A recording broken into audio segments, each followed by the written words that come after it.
उत्तर प्रदेश के विभिन्न बोलियों को,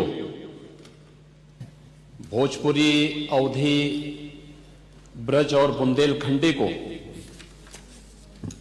इस सदन में सम्मान मिल रहा है और हमारी सरकार को इन सब के लिए एक एकेडमी का भी गठन, अलग अलग एकेडमी के गठन की कार्रवाई को भी आगे बढ़ा रही है। ये सभी हिंदी की उपभाषाएं हैं, यानी हिंदी की बेटियां हैं। भाषा की समृद्धि के आधार हैं और हमें इसका स्वागत करना चाहिए। ये सदन साहित्यिक, केवल विशुद्ध साहित्यिक और व्याकरण से के विद्वानों की नहीं है,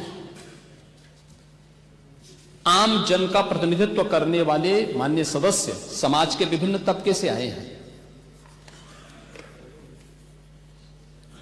अंतिम पायदान पर बैठे हुए व्यक्ति की आवाज को भी इस सदन में मुखरता मिले, इसके लिए अगर किसी को हिंदी में वह धारा प्रवाह नहीं बोल सकता तो उसको भोजपुरी में भी अपनी बात को रखने का अधिकार मिलना चाहिए, अवधी में, ब्रज में या बुंदेलखंडी में उसको रखने का अधिकार मिलना चाहिए। ये कौन सी बात हो गई कि भोजपुरी में ना बोले, अवधी में ना बोले, इसका विरोध अंग्रेजी का, बुंदेलखंडी में ना बोले और उर्दू क्या वकालत कर रहे हैं? ये बड़ी विचित्र बात है। आप मुझे बताइए, मैं इसीलिए कहता हूं कि आप समाजवादियों का चरित्र ही इतना दोहरा हो चुका है, इतना दोहरा हो चुका है कि अपने बच्चों को भेजेंगे इंग्लिश पब्लिक स्कूल में और दूसरों के बच्चों को बोलेंगे कि एक गांव के उस विद्यालय में पढ़े जहां संसाधन भी नहीं है।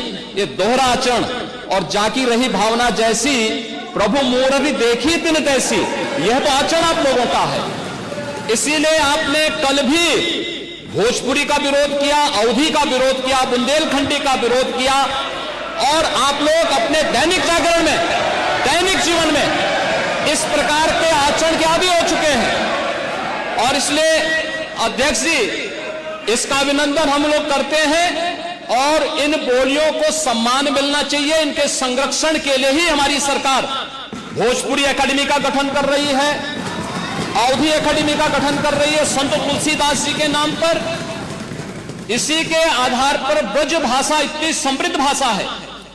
सूरदास जी ने अपनी सभी रचनाएं उसी भाषा में दी हैं। संत तुलसीदास जी ने अपनी कालजयी रचना रामचरितमानस, जो इस सदन में ही नहीं, उत्तर भारत के अंदर और भारत से प्रवासी हुए जितने भी ऐसे लोग हैं जो मॉरिशस में या दुनिया के फिजी में या दुनिया के किसी देश में गए, उनके संकट काल में रामचरितमानस ही तुलसीदास जी का अवधी भाषा में रचा गया रामचरितमानस ही उनका सहारा बना था।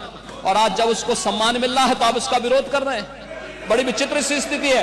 आप हर अच्छे कार्य का समाज, आज के यही ढोंग है आप लोगों का, यही ढोंग है। हर अच्छे कार्य का आप विरोध करेंगे, हर अच्छे कार्य का आप विरोध करेंगे।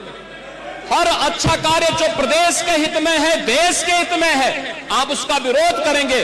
और मुझे लगता है इस प्रकार के विरोध की निंदा होनी चाहिए और हम इसका समर्थन करते हैं जो उत्तर प्रदेश की बोलियों को सम्मान मिल रहा है। मैं आपका धन्यवाद करूंगा और विधानसभा सचिवालय को इस बात के लिए धन्यवाद दूंगा। कल हम लोगों ने यहां पे इसका शुभारंभ किया, समाजवादी पार्टी ने उसका विरोध किया है और मुझे लगता है कि प्रोसीडिंग का हिस्सा होना चाहिए। इनको समाज के सामने एक्सपोज करना चाहिए। अपने बच्चों को ये लोग पढ़ाएंगे इंग्लिश स्कूलों में और दूसरे के बच्चे के लिए अगर वो सुविधा सरकार देना चाहते हो, कहते नहीं उर्दू पढ़ाओ इसको, यानी उसको मौलवी बनाना चाहते हैं, कठपुल्ला पर जोड़ते इसको ले जाना चाहते हैं। ये नहीं चल सकता है।